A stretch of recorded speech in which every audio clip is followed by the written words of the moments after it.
Good day and greetings from the Great White North. My name is Prickly Poo and welcome to day 86 of a year of change. Today we're going to talk about something that really is only going to affect probably a portion of us out there. It's something that we've really touched on before a couple of times, but nothing that we're sort of funneling down into a very specific topic. And that is, it's sort of a subsection of overeating. Now, there are going to be some of you that are out there that your problem isn't necessarily that you eat too much. It's that you eat just the wrong foods.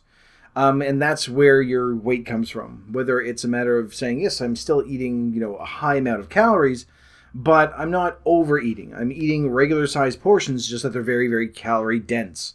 Whether it's just, a lot of fatty foods or sugar, a lot of junk food, stuff like that. So, some of you may not be able to relate. But there are some of us out there that our problem isn't what we're eating, it's just simply how much. And which I sort of fall into that category as well. That I will still eat healthy, it's just when you're eating 5 and 6 times the regular portion, no matter what it is, even if it's vegetables and fruit and things like that, it's obviously not healthy. But there is one thing that sort of, I would suspect is somewhat common between all of us.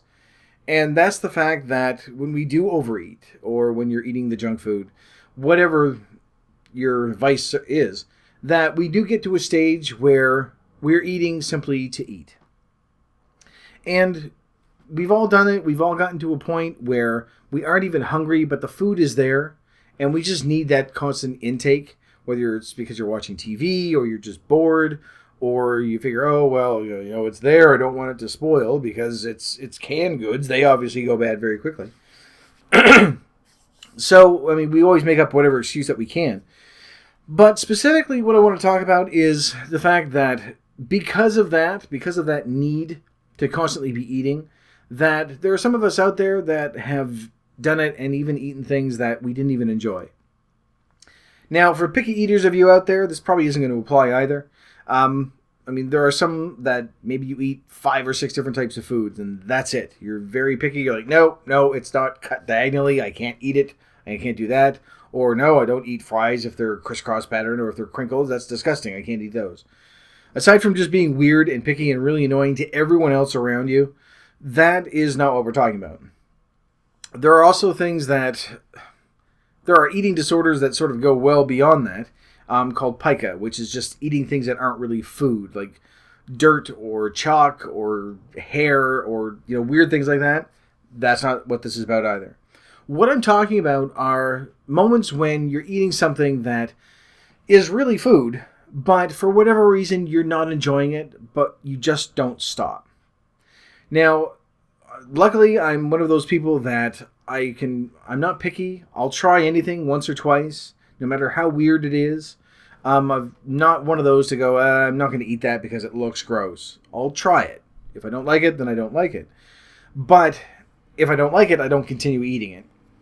But I have seen people that have done this, and we've probably all seen it, and some of you may have experienced it, when you're eating something and you're just, this is gross, I don't like this at all, and yet you continue to eat. Whether it's because it's something that was warm that is now cold, or whether it's too salty or too greasy or whatever the issue is, that there's one thing to say, I shouldn't have eaten that and now I don't feel well because you're uncomfortable afterwards, and another to actually be in that situation while you're eating it. And I'll give you a prime example. A few years ago, I made an attempt to cook pork belly. Now, this was a recipe that I had seen online, and for those of you that don't know, pork belly, the best way to describe it is just unsliced bacon. It's just a big, thick slab of pork fat with a little bit of meat marbled in through it, and just like unsliced bacon. So the recipe basically would be that you would cook it a specific way, and then when that was done, you would compress it, and you would cool it down. Once it was completely cooled and it was sort of malleable, you could cut it into squares and then recook it. It was completely cooked, just sort of like ham, but you would then recook it, and the way that you did it was supposed to make it very, very good. Anyway, I got to the stage where everything went well the very first time. Made things properly, had everything in there that I needed, had it compressed, had it cooled in my fridge, and then I took it out, And then it dawned on me that it was literally just basically a brownie tray filled with lard. There's nothing else to it. Bacon is fine. Everybody likes bacon. But this was something different. Essentially what you would do is you would cut it into squares and then refry that on a very, very high heat to get that sort of bacon part to it. So they're essentially like squares the size of a brownie, which are bacon. The problem is that when I first started doing this and I looked at it and it was one of those things I went, you know what, I'm not in the mood to eat a big square of fatty bacon because the majority of it is going to be fat. It's not going to have the same texture as regular bacon because it's just simply not going to cook all the way through properly because it's going to end up... Anyway. So, at that stage, I just had a big block of cold, congealed bacon fat, essentially is all it was. It's enough that you can cut through it. It's really weird. But I had a friend of mine that was over at the house and I was sort of cleaning things up and I got to that stage and went, I'm just not going to do this. And he went, no, I'll take it. And I watched it. He didn't bother re-cooking it. Like, it's already cooked, but he didn't bother re-cooking it. He just cut out a square and ate it. Now, to me, I'm obviously going to say something, so I'm staring at him and I'm saying, you're just eating, like, essentially it's the same thing that you would buy, like, shortening. That's pretty much what it looked like. It was just, you're eating a mouthful of cold lard. That's all it is. And it was very obvious that it wasn't something that he was, this is really surprisingly good. There wasn't any enjoyment whatsoever in his face. But it was food that was there, so he decided to eat it. And that has stuck with me for quite a while because it was really, really disgusting to begin with, to look at it going, I'm not going to eat that. Because you can tell it's just going to be a mouthful of grease. And essentially, that's what it was. And I don't think he took the rest of it with him. I think it was one of those things that he ate a fairly good-sized square and just went, no, that's enough. And then it sort of dawned on him what he did. So, I mean, that's an extreme example, obviously. But we've all been to some situation where we're eating something then we aren't enjoying it. It doesn't taste right, or, or at the opposite end, it's just so bland that you can't taste anything. Or that it's affecting us in a different way. And I've done this before, whether it's eating, frozen grapes, which get really, really sour, or potato chips, which have a tremendous amount of salt on them. Things like that, especially salt and vinegar chips, or crisps, for those of you. That when you've eaten so many, and especially back in my day, when you would just have those great big family-sized bags, if one person eating an entire family-sized bag of chips is not normal to begin with. But when you're eating so many of them that your mouth is just raw from the salt and the vinegar and everything else, or in the case with frozen grapes, which I still kind of do, they get very, very sour when they're frozen. So when you're eating them, it doesn't take very many before your mouth just kind of puckers up. Same thing with the dates. When we first started trying those, after about half a dozen of them, there's so much sugar in it that you need to drink. You need to get rid of it. It's an overload. The icing incident, my infamous icing incident. There's a prime example, actually, of one time that I would have done that. Obviously, sitting and eating an entire jar of icing is not something that any normal person should be doing. And whether... I mean, it's a long time ago now, but I can probably guarantee that at some point it was just too much. And so I had to stop and, have a few drinks of water just to clear everything out and go from there. But we've all done it. We've all gotten to a stage where we're eating just to eat, just to have that intake of food, just to keep the volume coming in, because whether we're full or overly full, or to a point where we're going to vomit because we're eating so much, that's one of the one of many downsides to being an overeater, is that if it's food, we'll eat it, whether it's good, whether it's bad, whether it's too good.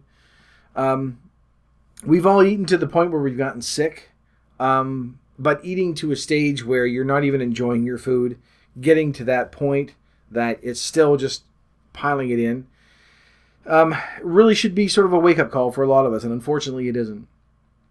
And I know that there are probably some of you out there that is what your problem is. Same with me. Mine is just the volume of food that I'm eating. Whether you're having just fruits and vegetables or whether your diet is vegan or any healthy diet you can think of, if you're eating 5 to 6 times what a normal portion should be, then it's still going to cause problems. Now, I wish that I could come back with this and say, but here's how we can fix it. But there really isn't. Aside from just getting to a point where you say, you know what, enough is enough. I have to stop. I have to exercise the willpower for it. And there are some places that, like Overeaters Anonymous, that I'm sure have helped a great many people. When I first started this vlog, 3 months ago now, that was one of the things that I sort of touched on, and we are going to be touching on it later on in the next couple of weeks. But it's one of those things that for me, I don't think I could ever get through. It's far too focused on the religious aspect of it, which sort of throws me off to begin with. And there seems to be, in my opinion anyway, a severe lack of accepting your own responsibility. When we first started this, a lot of what we were saying is, this is our fault that we're this way. I'm not blaming anyone. I'm not like there are some catalysts when you're a kid that may start it. There are triggers like stressors that happen during the day that can trigger it. But just like any other addiction, in the end, this is us. This is our responsibility. We're the ones that are going out, buying the junk food or buying, in my case, a tremendous amount of food and eating it. We are the ones that are causing our own problem. So to be able to just sort of say, this isn't my responsibility anymore, I have to give it to someone else, and, I can't do this on my own, I find is very weak. And it's something that, especially for something like this, I think is a load of bullshit. But we'll get into that later on. I'm sure I'm going to make plenty of people very angry. It does work for some people, and that's the main thing. If it works for you, then great. Then by all means, do it. I'm just saying, for me, I don't think I could make it past step 2. I think I'd be too frustrated and roll my eyes and say, nope, this is bullshit, and walk out. So, unfortunately, this isn't really going to give you much help in this situation. It's one of those things that sort of dawns on you when you're going through these things and you're looking at it going, I've done that. I've sat with a plate of food, eating it and not enjoying it, and thinking, why am I eating this? And even then, sometimes you'll just continue because in our heads we tell ourselves, well, we're hungry. And we really aren't. We're just not full to capacity. And I think that's one of the major things that we've had to work on, well, for me anyway, that I've had to work on during this time, is getting to that stage where I can look at something and not just go, it's tiny, I'm going to be hungry after this. Because most times when I finish that, a normal size portion, and then give it 20 minutes, then I'm fine. I'm not hungry anymore. Not that I'm full to capacity, but I want to get away from that. I want to get away from, having that if I'm not sick because I'm so full that I need to eat more just to keep my stomach full. And that's one of the hardest things that we're going to end up having to do. Now, this weekend obviously was a terrible wash. That one's completely gone. And it wasn't a matter of saying, oh, screw it, I've gained weight, so I'm just going to eat. I did go over yesterday, but a lot of that was because yesterday I had the entire day where I didn't have to do anything. And so I went, you know what? I have rum, I have Coke, I have lime, and I have all the other good trimmings. I'm going to sit back and watch some E3 stuff and just have a day where I can just sit back, have a few drinks, and enjoy myself. So I went way, way over on my calories for yesterday. But getting back into it today, obviously, just sort of reevaluating my schedule so that I'm not coming home and eating. I want to have it so that last hour, between 11 when I leave work and midnight when I sign everything off on my FitnessPal, I don't want to be eating anything. So it's going to sort of force me to revamp my schedule a little bit and plan ahead a little bit better than I have been. But I sort of wanted to bring this up just because I know that we are going to be talking about Overeaters Anonymous later on down the road. And this is one of those things that we haven't really touched on. We've touched on, eating too much and eating to the point where we're full and just eating just to eat. We've all done that. But I think this is another topic that at some point we've probably all hit. I can't think of anything off the top of my head aside from the icing, which I'm sure probably happened. But I'm positive at some stage, it wasn't even going to be at my worst, just at some stage in the past that I've probably done the same thing. Sitting, eating a plate of food that I wasn't enjoying, I didn't really want or need or like, and whether it's because I had already had one and I just didn't want that second or third or fourth helping of it, but just eating because there was still room. Or worse yet, eating because there was a tiny bit of room, I was still full, but obviously not full enough where I was going to be sick. So for those of you that are out there that are still struggling with this, I know there are times that I've said, well, we're 3 months in, so you probably aren't having those problems anymore. That's always going to be there. We are always going to have that, just like any other addict. We are going to have that always in the back of our mind. It's going to be very easy to sort of slide back into that situation, which I think I sort of did last week. I know I was tracking everything and things seemed to be going well, but for whatever reason, I was still coming home and eating 1,500 calories at the end of the day because I had it. And the problem with that is that that's still a massive meal. And it's just sort of, it would be very easy, if I should have really looked at this earlier, obviously, but it's so easy to sort of slide back into that eating habit of just overeating at every meal. So that's part of the reason why I really need to be aware of, all of us really need to be very much aware of what we're doing, what we're eating, when we're eating it, what our schedule is, and things that can trigger that behavior back into us. Now, I'm hoping that this week is going to be a little bit better for me, that I'll make a little bit of progress. But I honestly think that if I'm tracking everything properly, doing my exercise, coming home, taking something healthy back to eat, that this week, no matter what I do, I think I'm going to stay at the same level. Just because, again, it's a big, drastic change.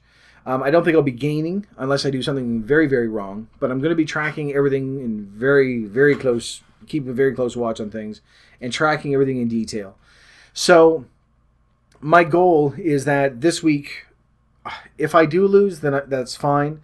But if I can get to a stage where I'm at a plateau for this week, I'll be content, because that means that, okay, I've done something right, and eventually, once I continue on that eating schedule, it's going to drop off and it should be okay. I know I'm sort of jumping back and forth between what my progress should be this week and what this topic is today, but they sort of go hand in hand, mainly because I find that this weekend, this week in general, when I look back at that, it's a red flag I really should have seen. Just coming home late at night and going, okay, well, I need to eat this much food. And it's very dangerous because although I'm staying under my calories, it's still a big binge eating thing. So I didn't get to a stage where I was eating something that was horrible just to eat. But it's very dangerous to sort of slide into that because that could very well happen again. So anyway, as I was saying, we've been doing this for 3 months, and it's very easy for us to say, I'm past that point, things are okay.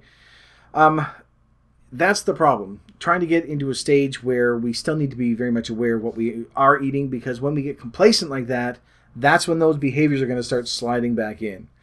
So you might say, well, no, I'm still under my calories for the day.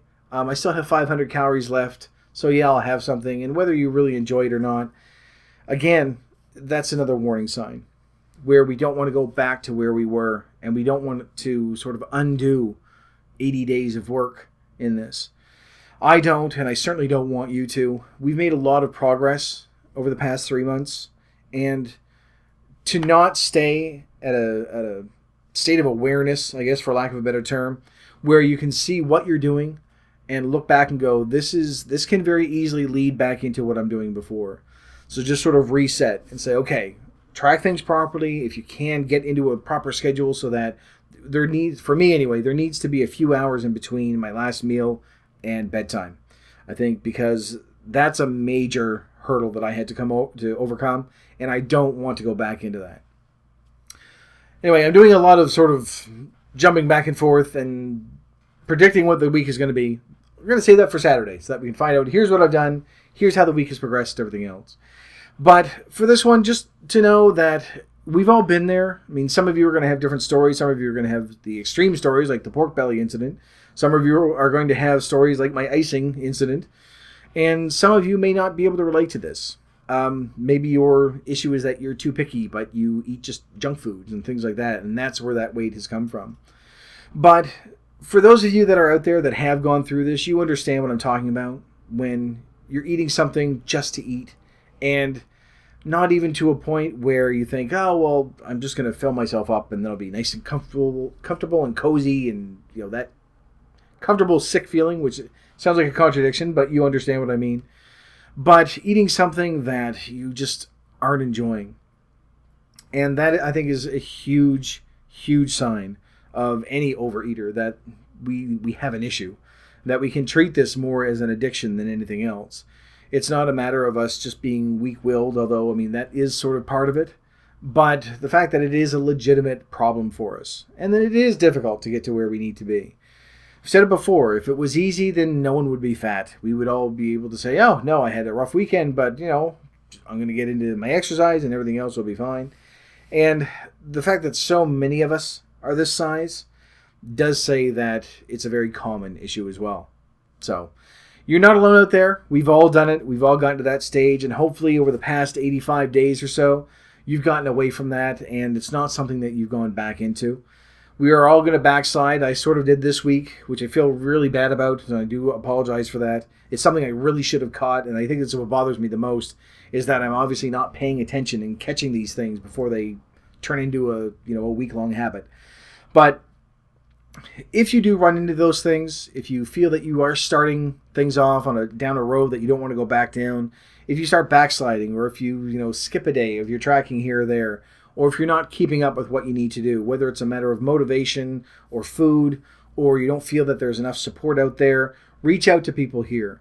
We've got a number of different people and I've got a whole playlist of different people you can go to. If you don't feel that this is something that one person can address, we've got a list of people that you can go to and look at their videos and send a message off to them and say, I'm having an issue with this. This is something you've dealt with. It may not be the same for every person, but there is a community out there. There's a support group, and there are tons more people that we're going to be adding on throughout the next few weeks. There is going to be someone out there that's going to be able to understand and maybe give you some advice and help you along your way so that you can get to where you need to be and get away from the bad habits that got us here in the first place. And I know this is a very sort of a down thing to start off this week, but I'm hoping this is actually going to turn into something positive all the way around. We're going to be adding more people, and we're going to be building the community a little bit more, and hopefully in some way sort of get back to what we started doing when we first way back started doing this, where we're tracking things and we're making small little steps to progressively get to where we want to be a year from now, or 9 months from now, I guess, at this stage. Pretty much. We're almost at 90 days. So, anyway, that's it for this video for right now, though. Hopefully the rest of your week is a little brighter than this. I do apologize for how down things have gotten, but it is a good thing. In the long run, it's a good thing, because if you can think back and think, no, I can recognize this, I'm not going to go back to it, and keep moving forward. So thank you very much for watching this video. If you liked it, please poke the like button for me. And in the meantime, keep yourself warm and fuzzy, and I will see you in the next video. Bye-bye.